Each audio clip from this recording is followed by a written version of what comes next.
Welcome to Zwida Media. If you're new to this channel, please subscribe. Don't forget to like, comment and share. Here's a new video for today. Enjoy. Uthukuthele uyaveva umndeni wowesilisa obulawe intombi yakhe maqede yamshisa yamphosa emfuleni. Nginibingelele ngiphinde nginamukele kuphina kuphi elandibala khona le video. Mangoqala isijonele elikhasi wamwelekele igama lami ngusibonga konke wakandwande Mothanda.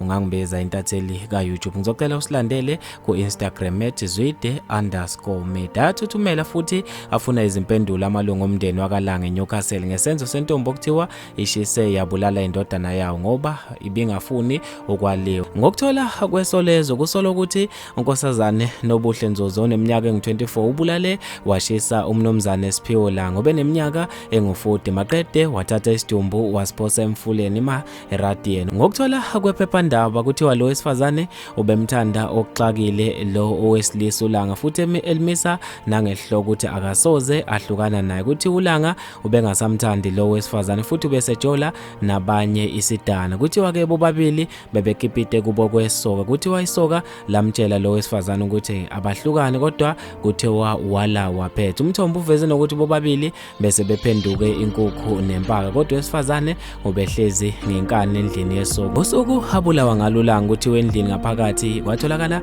inqwaba yegazi nasemawindini. Umngani omkhulu kamufi uSimangaliso Xulu uthe bamangele kakhulu lo wesifazane indlela enze ngayo njengoba umngani wakhe ubengasalitholi nethuba lokuba nabangani bakhe ngenxa yokuthi lo wesifazane ubese isimbelambela engasuki eduze kokamufi. Noma yikuphi la umngani wami obeya khona lo wesifazane ubengafuni ukusala ubehamba naye ngenkani. Ilungu lomndeni elingathandanga ukudalula lithe ibhlungu kakhulu lento eyenzeka kumfowethu njengoba besingazi ukuthi ngelinye ilanga kuzophenduka abulawe ngendlela ebhlungu kangaka aze afe singazi ukuthi yini le ayonile. Ilungu lomndeni elingathandanga ukudalulwa liveze ukuthi umfowabo benobudlelwane nalo owesifazane. Uchaze lo wesifazane njengomuntu obengenza noma yini ukuze ehlale enomfowabo. Uthe badumele njengomndeni ukuthi umfowabo usengaze yabulawe ngehluku esingaka. Uthe ibhlungu into eyenzeke ngumfowethu siyazibuza siyaziphendula ngempela ukuthi ngabe yini le ngaka ayonile aze abulawe ngehluku esingaka. Umufi kuthiwa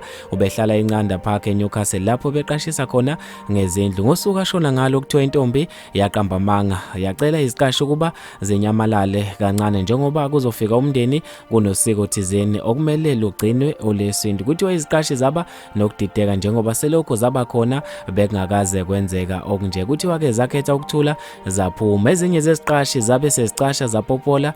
Kuthiwa kwavela amadoda amabili ayidlakela ngene endlini kamufi nala afika adakula khona isidumbu asifaka emontweni. Kuthiwa ngakusasa ekseni intombi le yavuka ngovivi yahlanza imonto kamufi. Kwabe sekumangaza ke njengoba kuthiwa ubengakaze ayihlanza imonto kamufi selokho ubaqala ukuthandana. Kanti ke kube ukuthi ube esekhalelwa ngamasongo kaSigonyela waphinde wadedela. Okhulumela amaphoyisa akaZulu-Natal uConstable Thenjiswa Ngcobo uthe amaphoyisa asemadadeni aphenya icala lokubulala ngemuva kokutholakala kwesidumbu sowesilisa sishisiwe sabe sesiphoswa khona emfuleni. Bafethu ke lezi indaba ezibhlungu endlela emangalisayo. Ngizofisa ukwazi ukubhala kwakho khona lapha kwi-comment section. Mina njengentatheli ka YouTube sengiphuma kanje ngithi awungibambe evidweni elandelayo.